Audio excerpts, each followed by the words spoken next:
Yo, fam, listen up, because what is going down in Ashbourne right now is about to blow up any minute.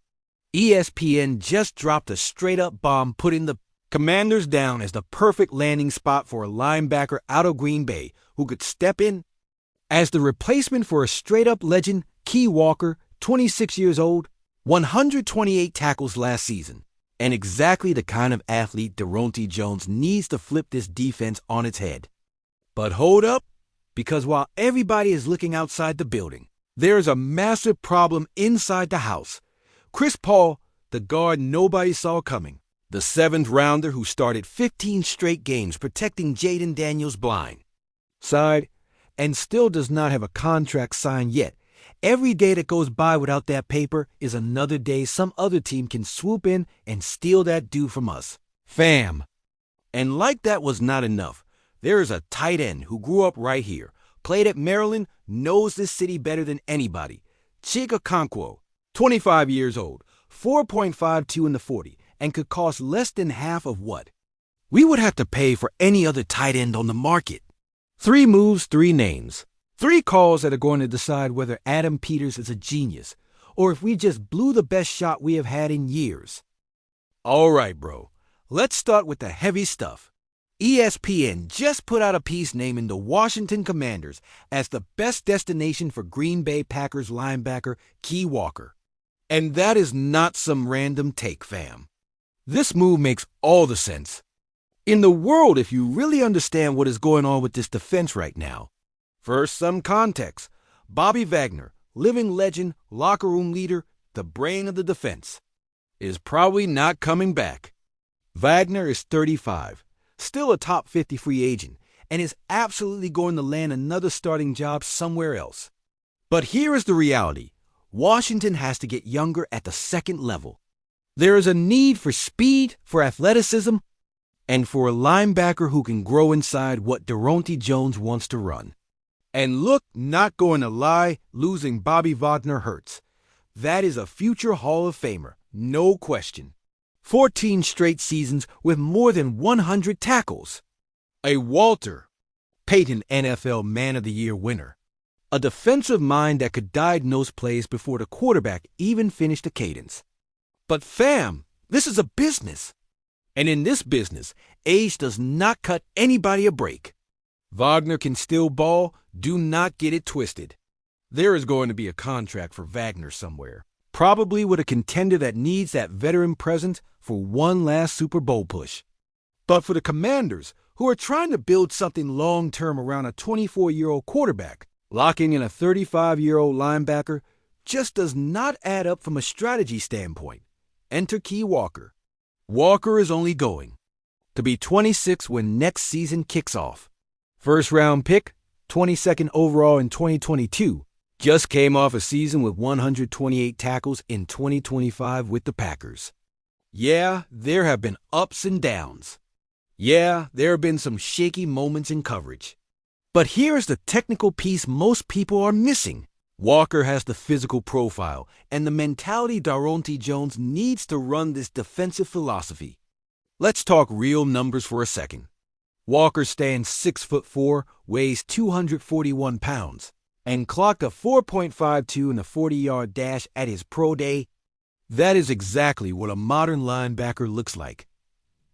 Big enough to swallow up blockers in the run game, athletic enough to run with backs and tight ends in coverage. Wingspan at 80 inches, giving a serious reach advantage when shedding blocks or making tackles in space. Jones wants linebackers who can fly sideline to sideline, read plays quick, stay sound in their gaps, and play downhill against the run. That is Walker's game. The issue in Green Bay was never effort or athleticism. It was consistency in reads and sometimes discipline with coverage assignments. But bro, here's what people do not get. Those are fixable problems.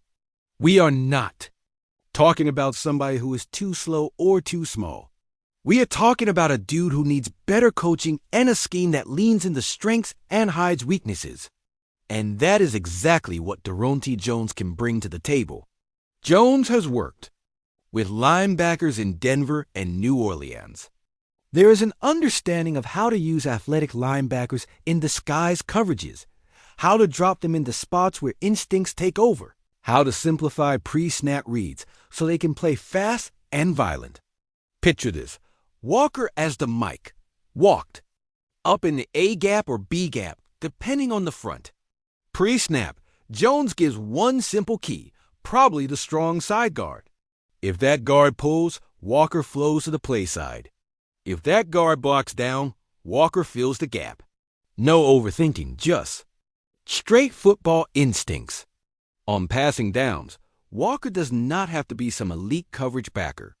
That is what Frankie Louvu is there for. Walker can play more like an old-school thumper, spy the quarterback, bracket tight ends over the middle, hit those A-gap blitzes on third and medium. Put that size, power, and downhill juice in situations where it really pops. Now, the fit.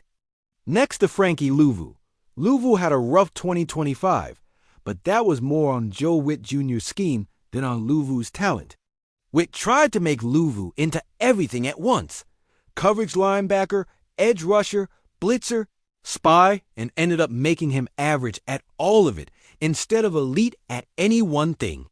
Under Jones, Louvu should go back to being that explosive playmaker. We know. Picture Louvu as the will, flying all over, knifing into the backfield, using that 4.6740 speed to chase backs from behind, dropping into coverage, and using football IQ to jump routes. And Walker as the Mike, calling the shots, eating blocks, cleaning up tackles, being that bully in the middle that makes offensive linemen think twice before climbing to the second level. With Jordan McGee rotating as the Sam or in specific sub. Packages, nickel, dime, suddenly there is a young, fast, ascending linebacker group. McGee flashed in 2025, especially on special teams where that dude was an absolute demon. And there is every reason to give more defensive snaps without dumping starter pressure on right away. Having Walker and Louvu as the starters gives McGee that runway. Projected price tag on Walker is in the $10 to $12 million per year range. That is exactly what Washington needs. Not a mega deal that blows up the cap, but a fair contract for a 26-year-old with real upside. Here is the smart Peters play. Instead of dropping $25 million on one superstar free agent, somebody like a Roquan Smith or Fred Warner, level name if that kind of player even hit the market. You spread it out and sign 2 or 3. Guys like Walker, young, hungry with upside, and you build actual depth on the roster. Because reality check, Washington's cap space is going to evaporate way faster than people think. There are homegrown players that need extensions. We are. About to get to Chris Paul, there are 28 free agent spots to fill, and every move has to be calculated. Let me lay out the math so you see how fast that money goes. Key Walker, $12 million Okonquo, tight end coming up next. $8 million Chris Paul, re-sign. $10 million draft class, 7 picks, roughly $8 million remaining roster. Spots, around 18 to 20 free agents, 30 to 40 million. That is already 68 to 78 million on basic moves. And that is before we even talk trades, restructures, or grabbing another difference maker on the defensive line or at wide receiver. So yeah, 100 million sounds like a lot, but once you start plugging in real numbers, every dollar matters. Signing Walker is exactly the sort of measured move that separates an elite GM from a middle-of-the-pack one. And do not sleep. On the leadership side of this, Wagner was huge in that department, but Walker has real experience too. Played in Green Bay under Matt LaFleur, one of the best head coaches in the league. Was in a locker room with Aaron Rodgers for that last season there, and then with Jordan Love. Played playoff football. Knows what it takes to compete in the NFC. Walker is not going to be Wagner 2.0 as a vocal leader. Wagner is one-on-one that way, but Walker can absolutely lead by example. The kind of player who shows up early, stays late, lives in the film room, and does all the dirty work that does not show up in the box score but wins games. And here is another angle most people ignore. Walker has not even hit the ceiling yet. There's never been a system truly tailored to what Walker does best. In Green Bay, Joe Barry was notorious for inconsistent scheming early on. Then Jeff Hafley came in for 2025 with a totally different system, and everybody in that defense had to relearn roles. Walker's had zero real continuity in coaching or scheme. Imagine 2 or 3 years straight with the same DC, same system, same terminology. That is when linebackers really break out, when the game slows down and becomes instinctive instead of reactive. Look at Fred Warner in San Francisco. Elite now, but those first 2 seasons were up and down because there was too much thinking. Once that system became second nature, Warner exploded. Walker has that kind of potential in there. This is the classic high floor, high ceiling move. If Walker comes in and just does the job, that is already an upgrade over what we had in 2025. If Walker develops and actually hits that upside, suddenly there is a top 15 linebacker in the league for $12 million a year. That is a win from every angle. Plus, Walker's presence changes draft strategy. Sign Walker and suddenly there is no need to burn a top 3 round pick on a linebacker. Those picks can go to other needs: defensive line, wideout, offensive tackle, and a developmental linebacker can be taken in the 4th or 5th. Given time to sit and learn behind Walker and Louvu, that is how you construct a roster the right way. That is how you build a sustainable contender instead of a one-year flash. All right, fam, that is what might be coming in through the front door. But now we have to talk about what is happening in our own house. Because there is a guard who started all year, and the future is still up in the air.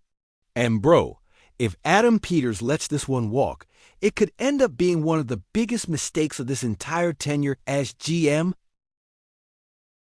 Bro, Chris Paul, let's get into it. And no, not the point guard from the NBA. We are talking about the left guard nobody saw coming, who suddenly turned into one of the most dependable starters on this offensive line. This is one of those stories where everybody was like, wait, what? When that name popped up in the starting lineup in Week 3, Chris Paul was a 7th round pick, number 230 overall, in the 2022 draft out of Tulsa.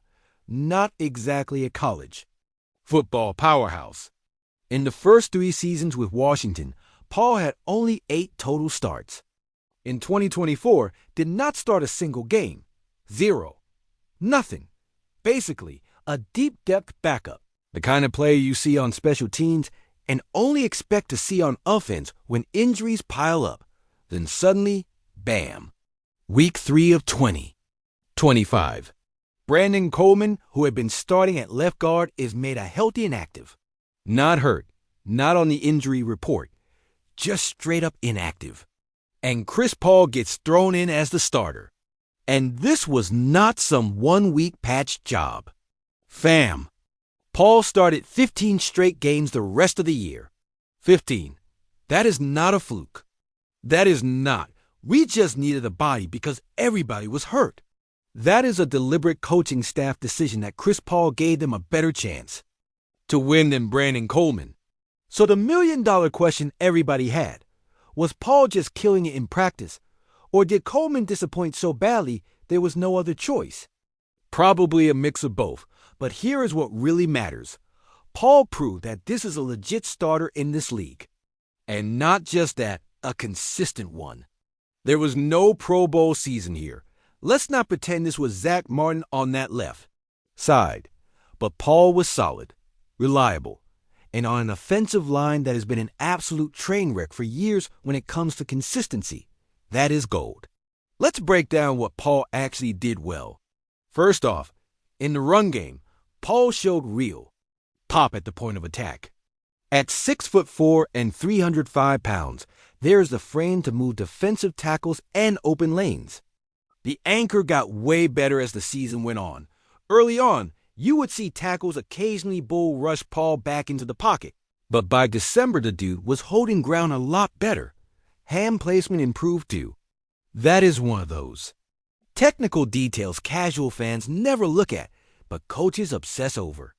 Those first starts, Paul would sometimes let defenders get into the chest and win leverage.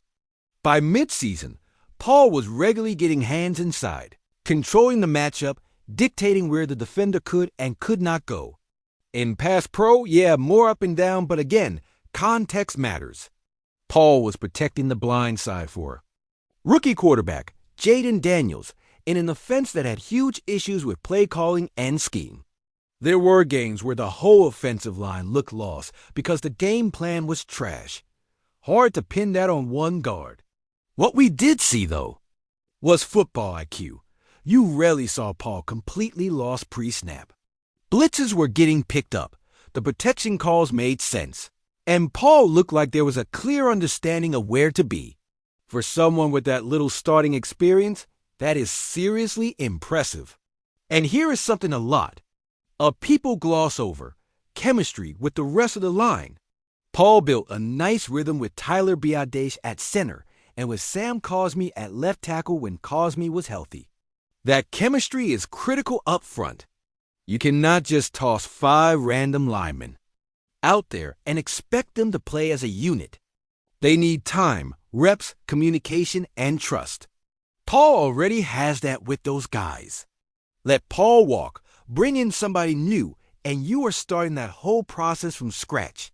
That can take half a season or more to really click. Now the actual problem. Paul is a free agent. And as of right now, Washington has not re-signed that dude. That can mean one of two things. Washington already made an offer and Paul decided to see what the open market looks like. Or the Commanders are trying to wait out free agency a bit before committing, keeping options open. Both of those approaches are risky, fam. If Paul hits the market and another team throws $10 to $12 million a year at him, and that is realistic given the youth, upside, and how thin the league is at true starting caliber guards, Washington is going to have to match or lose him, and losing Paul will be a massive mistake. Think about it. The offensive line is already a huge concern. Sam Cosmi is still working back from injury, and even if the expectation is to be ready by training camp, there is always uncertainty with injuries. Andrew Wiley has an $11.4 million cap hit and could be cut to free up space. Brandon Coleman clearly is not the answer. 5 straight weeks. As a healthy inactive tells you everything about how the staff sees that situation. If Paul walks, who is playing left guard? You really going to roll with a rookie? Historically, rookie interior linemen struggle. The jump from college to the NFL in strength and technique is massive. You're going to drop $50 million on an outside. Free agent guard? All right. Who then? This year's guard market is not great. A couple of decent names, maybe Dalton Risner if Denver somehow lets him walk. Maybe Cody Whitehair if that contract gets cut. But none of those are guaranteed upgrades over Paul, and all of them cost more. Here's my take. Get Chris Paul. Resign now. Before March. Before any other team can start calling. Put $9 to $10 million a year on the table for a 3-year deal with $18 to $20 million guaranteed. That is fair on both sides. For Paul, that is life-changing money. Coming off a 7th-round rookie deal that probably paid under $1 million a year to suddenly seeing 9 or 10 a year is a complete shift. Real security for the rest of life. 3 years locked in. For Washington, $9 to $10 million for. A 25-year-old starting guard is a steal in this market.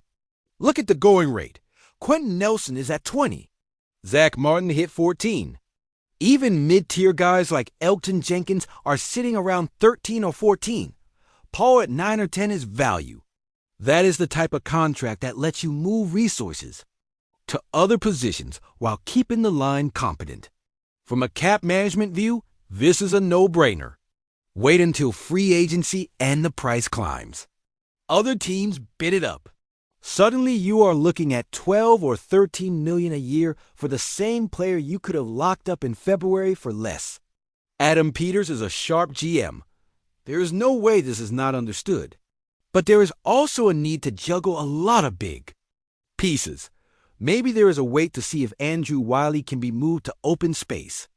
Maybe the front office wants clarity on Darren Payne, sitting on a $28 million cap hit that absolutely has to be reworked or cut. Payne is a whole separate topic. Franchise tagged has not lived up to that number, and Washington is staring at a seriously tough call there. Cut him, and you open up a ton of space. Restructure, and you push money down the road, but get short-term relief. But man, do not go to sleep on Chris Paul. This is exactly the profile of player that gives a roster stability. Not an all-pro, but a solid starter who can lock down that spot for 4 or 5 years. In a league where quality guards are getting harder, and harder to find, college offenses are not developing interior linemen the way they used to. Athletic guards are getting kicked out to tackle. Teams keep prioritizing pass rush over interior run defense. A homegrown guard who already knows the system is beyond valuable. And bro, think about this from Jaden Daniels' perspective. Daniels already had to deal with a shaky line in 2025. Scrambled way more than should have been necessary. Took hits a franchise quarterback should not be taking. Roll into 2026 with even more uncertainty up front because you let Paul walk and you are putting Daniels right back in the line of fire. Continuity matters, especially for a young quarterback. Daniels needs to know the same 5 are in front on Sundays. Needs that sense of timing with his linemen, a feel for where pressure tends to come from, when to climb the pocket, when to slide. Paul already has a full season of reps with Daniels. Why reset that with somebody new? Why add variables when there are already enough question marks at other positions? And then locker room culture. Keeping Paul sends a message. It tells the rest of the team, you grind, you stay ready, you ball out when the shot comes, and we will take care of you. Paul is the perfect example. 7th round pick, put in the work, got better, stepped up, and delivered when asked. Let Paul walk over a couple million. And what are you saying? That loyalty does not matter?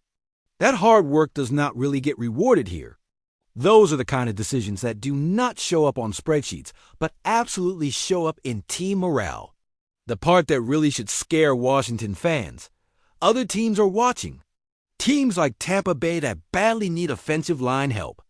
Carolina, in full rebuild, desperate for young talent.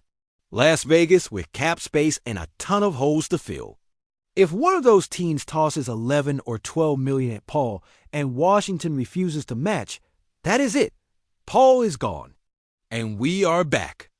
At square one, scrambling, overpaying for some other free agent, or reaching in the draft. That is the kind of worst-case scenario that keeps G-Miz awake at night. And the crazy thing is, it is completely avoidable if you just get the deal done now. Yeah, there is a reason to be cautious. Paul has only 1 year as a full-time starter. Maybe the front office wants more proof. Maybe there's worry that 2025 was just a one-season spike. But fam, at some point you have to make decisions based on the info in front of you. And the info says this. Paul was a solid starter. For 15 games, young, getting better, already has chemistry with the franchise quarterback, and is still going to cost less than the alternatives. That is a no-brainer. If Paul walks and ends up a Pro Bowler somewhere else, shaking my head. That is the sort of mist that haunts a franchise. The kind of thing fans never drop. Imagine the headlines. Former 7th round pick Chris Paul makes the Pro Bowl for insert team, while the Commanders keep struggling up front. Do not let that be the story, Adam. Pick up the phone, call the agent, close the deal. Because every day without a contract is another day for somebody else to steal this guard away. All right, we talked about who might be coming in and who absolutely has to stay. But now we have to get into the most interesting part. Because there is a local tight end, a Maryland product, who might be the perfect replacement for Zach Ertz. And bro, once you see the numbers and the fit, you are going to realize this might be the steal of the entire offseason. Yo fam, this one is spicy. And this is exactly the kind of under-the-radar move that could end up being a home run for Washington. This is the sort of signing nobody notices in March, and everybody is raving about in December, as one of the smartest deals of the whole offseason. First, some context. Zach Ertz is coming off a torn ACL in December. Will be 36 when next season kicks off, is a free agent. And even though Ertz has said there is still a desire to keep playing, all signs point to the Commanders going in another direction. And look, there is a ton of respect for Zach Ertz. That was a warrior here. Played hurt multiple times. Leader in the locker room. Took younger tight ends under the wing. But this is the NFL. Feelings do not win titles. Talent and smart roster building do. Ertz is coming off a torn ACL at 35. Historically, tight ends do not bounce back from that kind of injury at that age the same way. Explosiveness, separation, short area quickness out of breaks, all of that drops off. And even if Ertz gets back to 90% of the old version, is that 90% really better than what a younger, healthier option could give? Probably not. Washington needs a younger tight end, faster and more explosive. Somebody who can be a real threat in the passing game and fits perfectly with Adam Peters. Clear, younger, and faster approach since day one. Entered Okonquo. Okonquo played at the University of Maryland. Literally a local product, bro. Grew up in the DMV. College games were less than a half hour from FedEx Field, whatever name the stadium is rocking next. Already has fans here. Already has ties here. Already understands the city and what it means to wear Washington colors. 4th round pick, 143rd overall by the Tennessee Titans in the 2022 draft. In 4 seasons, with Tennessee, Okonquo has played in 68 games.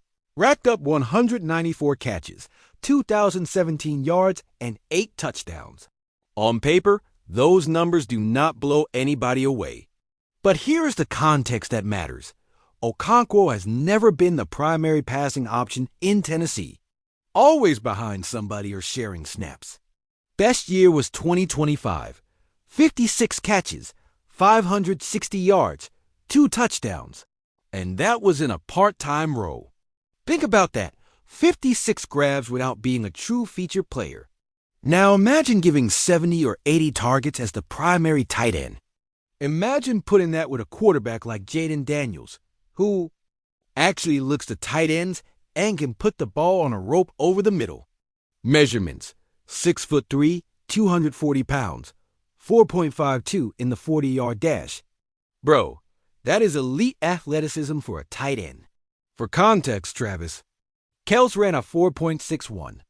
George Kittle ran a 4.52, same as Okonquo. TJ Hawkinson ran a 4.7. Okonquo has real speed. There is legit ability to push vertically down the seam and put stress on safeties. Work the middle of the field on intermediate routes, motion out of the backfield, and create mismatches on linebackers. And here's the best part. Projected value is only around $8 million per year on a 3-year, $23.9 million contract. Bro, that is a steal compared to what other names would cost. Let's line it up. Kyle Pitts. If Atlanta somehow lets Pitts hit the market, probably 14 to 16 million yearly, plus injury issues and massive expectations. TJ Hawkinson. If Minnesota cuts loose, 12 to 14 million, also coming off injury and older. David Njoku, if Cleveland makes Njoku available, 13 to 15 million, with an inconsistent production history. Okonquo, 8 million, young, healthy, arrow pointing up. Okonquo gives you about 80% of the production of those names for 50 to 60% of the price. That is elite cap usage. That is how you build a deep roster that can compete every year instead of throwing all the chips in on 1 or 2 players and hoping it all lines up. Now, the fit in Washington's tight end room. Right now, the Commanders have Ben Sinnott, who took a step forward in 2025 but has not shown the reliability as a passing game threat yet. Sinnott is more of an H-back move tight end type.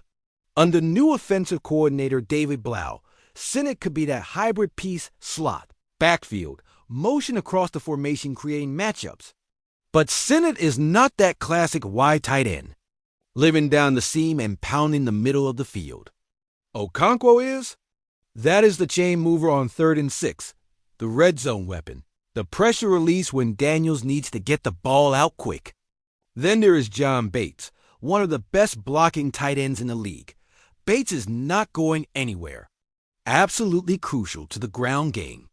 Whenever Washington wants to go heavy, set the edge, open lanes for Brian Robinson Jr., Bates is the one doing work. But Bates is not a guy defenses are losing sleep over in coverage. Solid hands, can make the occasional catch, but nobody's drawing up game plans around John Bates as a receiver. Okonquo fits right on top of that skill set.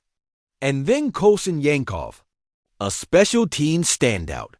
Yankov is the core special teams guy who can also give snaps on offense in specific looks. Keeping Yankov as the 4th tight end makes total sense. So your tight end depth chart looks like this. Tight end 1, receiving Y, Okonquo, primary pass-catching threat. Tight end 2, blocking in line, John Bates, the run game specialist. Tight end 3, hybrid H-back, Ben Sinnott, the movable chess piece. Tight end 4, special teams, Kosin Yankov, the special teams ace. That is a complete tight end room, fam. Versatility, youth, defined roles. And you are getting all that for under $10 million in cap space. Okonquo at 8, Bates somewhere around 2 or 3, Sinnott on a rookie deal, Yankov at or near. Vet minimum. Now stack that against what other teams are paying. Miami is running Jonnu Smith at 9 and Darren Smythe around 3. Las Vegas has Michael Mayer on a rookie deal, but Harrison Bryant is pulling around 4. Baltimore has Mark Andrews at 14 and is going to have to pay Isaiah Likely 8 to 10 if they keep him long term. Washington could easily have a better, younger, more balanced tight end room than most of those squads, at a lower cost with more upside. That is contender-style roster building. The local angle also matters more than people think. Okonquo played at Maryland. Family is here. Friends are here. Already knows the restaurants, the culture, the whole vibe. There is a real emotional connection to the area. That can be a massive tiebreaker. When free agents are weighing offers, sometimes it is not just the extra million. It is comfort, familiarity, the feeling of coming home.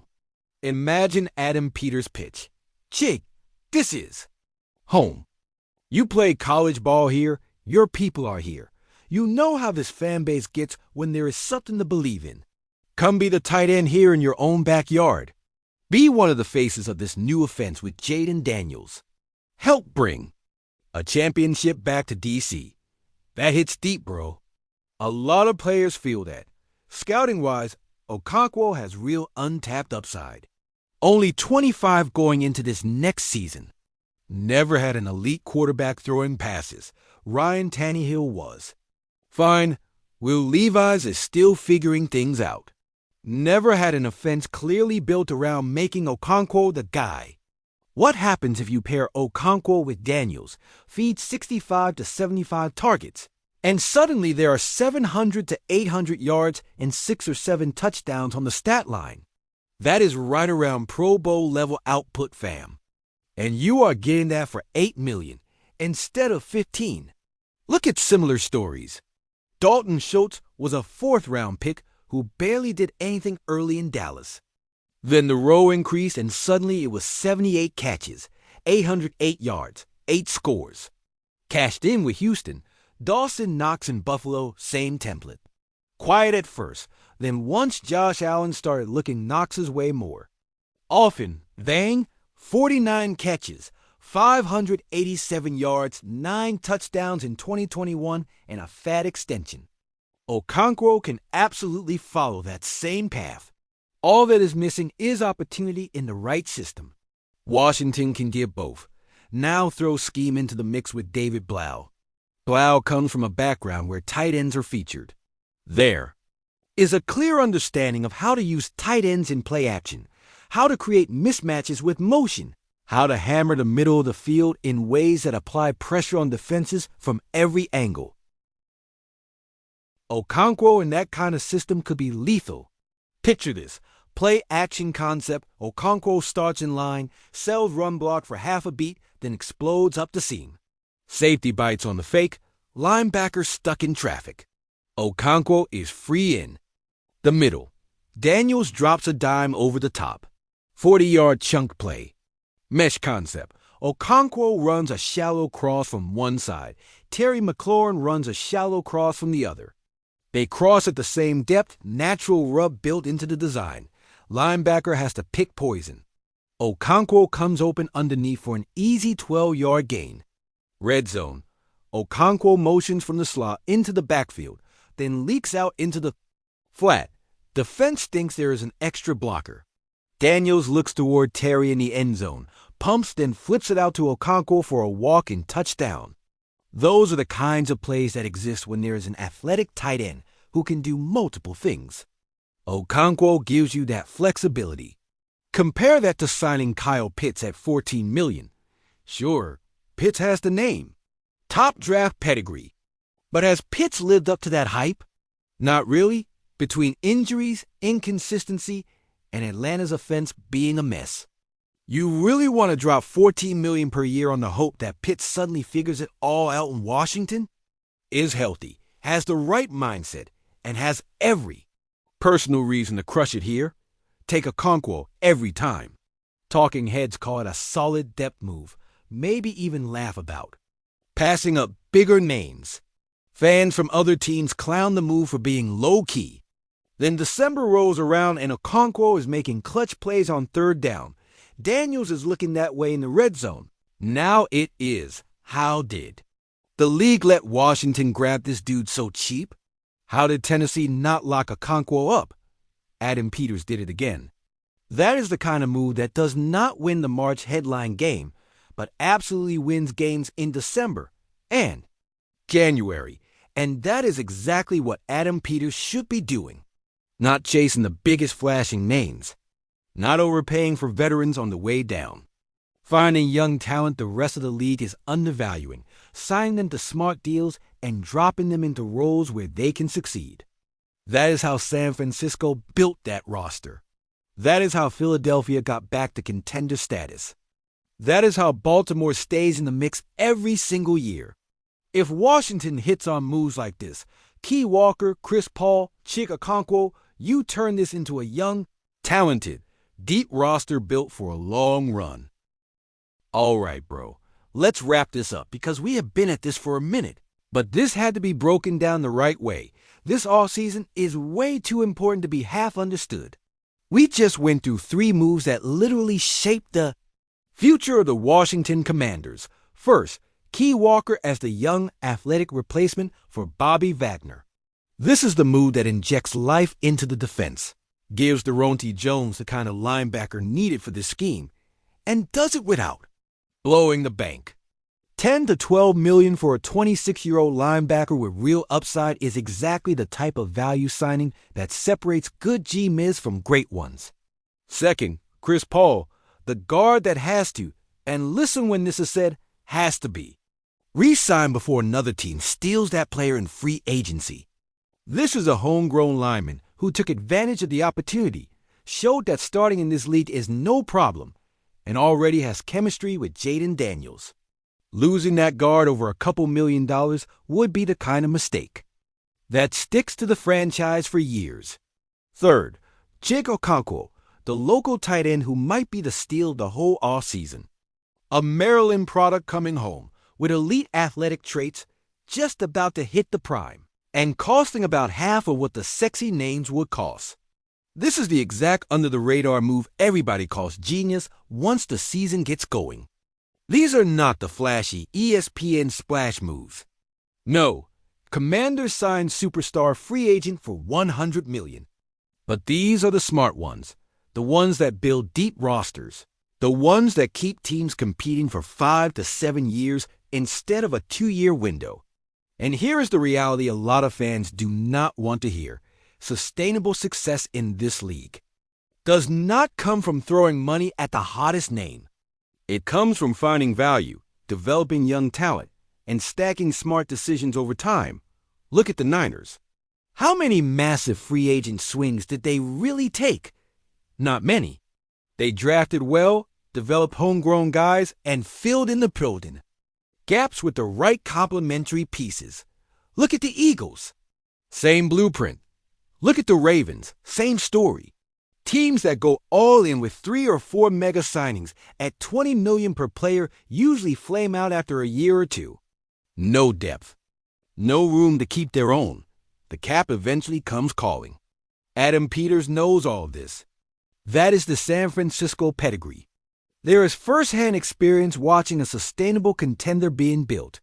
If this offseason is executed the right way, bringing in players like Walker, keeping players like Paul, landing players like Okonquo, and then hitting in the draft, Washington sets up not just for 2026, but for 2027, 2028, and beyond.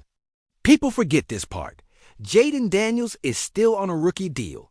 That gives a 2 to 3 year window where there is franchise quarterback production at a discount. That is the window to stack real talent around that quarterback. Build out a complete roster and take a legit shot at a ring. After that, when Daniels gets the extension, and that extension is coming, because that is absolutely a franchise quarterback, suddenly $40 to $50 million a year is tied up in one spot. That makes it way harder to sign free agents. Now you have to hit on draft picks and development even more. So this offseason, and probably the next one, are critical. There is no room to waste them. No room to be as conservative as things felt.